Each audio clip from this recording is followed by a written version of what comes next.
నమస్తే, నా వీరరాజు నా పేరు. నేను మాదిగ రాజ్యాధికార పోరాట సమితి అధ్యక్షుని. గత 3 నుంచి 2 నెలల మధ్యలో ట్రాఫిక్ సమస్యల మీద, పార్కింగ్ సమస్యల మీద నేను ఫైట్ చేయడం జరుగుతుంది. నిమ్స్ హాస్పిటల్లో హైకోర్టుకు పోయి స్టే తీసుకురావడం జరిగింది. మాకు ఆర్డర్ కూడా అయింది పార్కింగ్ ఆపేయాలని. దాంతోపాటు వాళ్ళు వసూలు చేసిన వాళ్ళ మీద కంటెంప్ట్ అయింది. మేము ఈ సోషల్ సర్వీస్ ఈ హాస్పిటల్లో చేస్తున్నప్పుడు అనేకమైన విషయాలు మాకు బయటికి రావడం జరిగింది. ఇక్కడ ఉన్న వాళ్ళు కొంతమంది మాకు చెప్పడం జరిగింది. ఏమని అంటే, పేద ప్రజలు ఎవరైతే వస్తున్నారో వాళ్ళకి మెడిసిన్ బయట కొనుక్కునే అవకాశం లేకుండా రాస్తున్నారు. వాళ్ళని ఇబ్బంది పెట్టి ఇక్కడ లోపట ఉన్న మెడికల్ షాపుల పైనే, లోపట ఉన్న మెడికల్ షాపులనే ఖచ్చితంగా కొనుక్కోవాలని చెప్పడం జరుగుతుంది. వాళ్ళు ఇబ్బందిగా ఫీల్ అవుతున్నారు. తర్వాత ఏవైతే జిరాక్స్ కాపీస్ ఉన్నాయో అవి కూడా బయటకనే తీసుకొని వాళ్ళు సొంతంగా డబ్బులు పెట్టి జిరాక్సులు చేసుకునే పరిస్థితి నిమ్స్ హాస్పిటల్లో ఏర్పడ్డది. మేమేమంటున్నామంటే, ప్రజల కోసము నిమ్స్ హాస్పిటల్కి ఎంతో అద్భుతమైన పేరుంది. ఆ పేరుని ఇబ్బంది అంటే చెడ్డ పేరు తెచ్చే విధంగా కొంతమంది పనిచేస్తున్నారు. వాళ్ళని చెయ్యొద్దని మేము ప్రతిసారి చెప్పడం జరుగుతుంది. అయినా పదే పదే ఇటువంటి విషయాలు వాళ్ళు చేయడము, మేము వాళ్ళని క్వశ్చన్ చేయడము.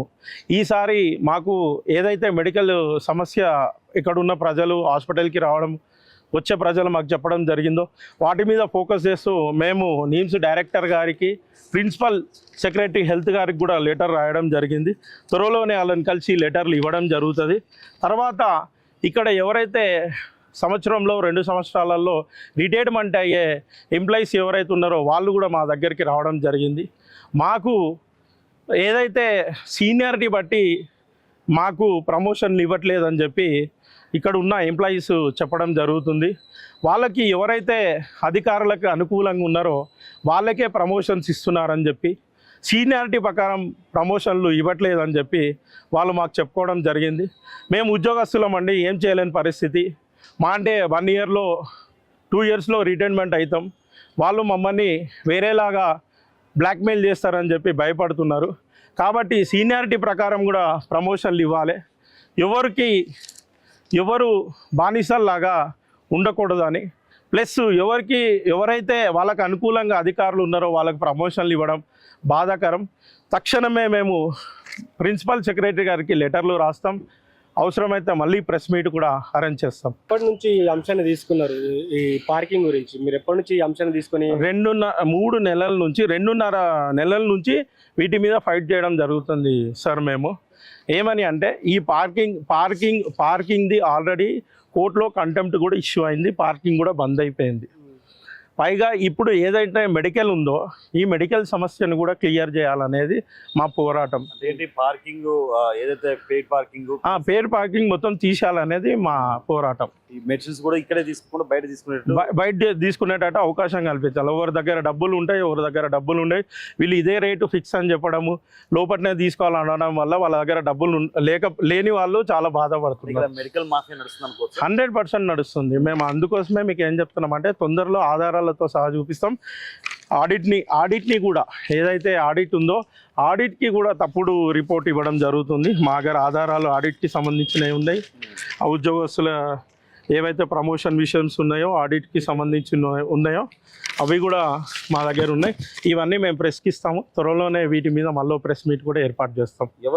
ఎవరు నడిపిస్తారు అంటే ఇక్కడ ఉన్న కొంతమంది పెద్దలే, ఎవరైతే డైరెక్టర్ ఉన్నారో డైరెక్టర్ కానీ కొంతమంది ఎవరైతే ఆయనే అనుచరులు ఉన్నారో వాళ్ళే నడుపుతున్నారు. వాళ్ళ దగ్గరికి ఎప్పుడైనా మీరు ఇష్యూని తీసుకెళ్ళారా?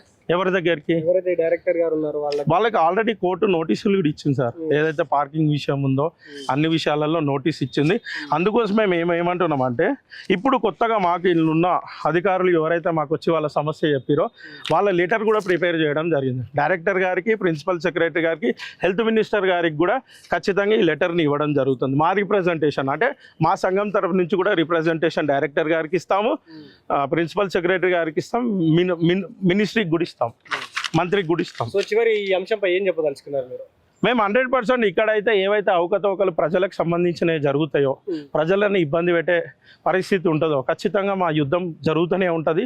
వాళ్ళు ఏ రోజైతే తప్పుడు పనులు చేస్తుంటారో మా యుద్ధం ఆపేదే లేదు. అప్పటిదాకా మేము యుద్ధం చేస్తూనే ఉంటాం. మా పోరాటం ఆగదు. మరి ఇవన్నీ ప్రభుత్వం తెలియదా? అదే మేము ఈ దాదాపు 2 నెలల నుంచి చేస్తున్నాం కదా, 2 నెలల నుంచి మేము చెప్తూనే వస్తున్నాం. హైకోర్టు దాకా విషయం పోయింది, కంటెంప్ట్ ఇష్యూ అయింది. సరే పార్కింగ్ 100% ఆగిపోయింది. మేమేమంటున్నాం అంటే మెడికల్ అంశాలు కూడా ఏవైతే ఈ మన ప్రమోషన్ల అవకతవకలు కూడా ప్రభుత్వం దృష్టికి పోకపోవచ్చు. ఖచ్చితంగా రిప్రజెంటేషన్ ద్వారా మేము తీసుకెళ్తామని చెప్తున్నాం.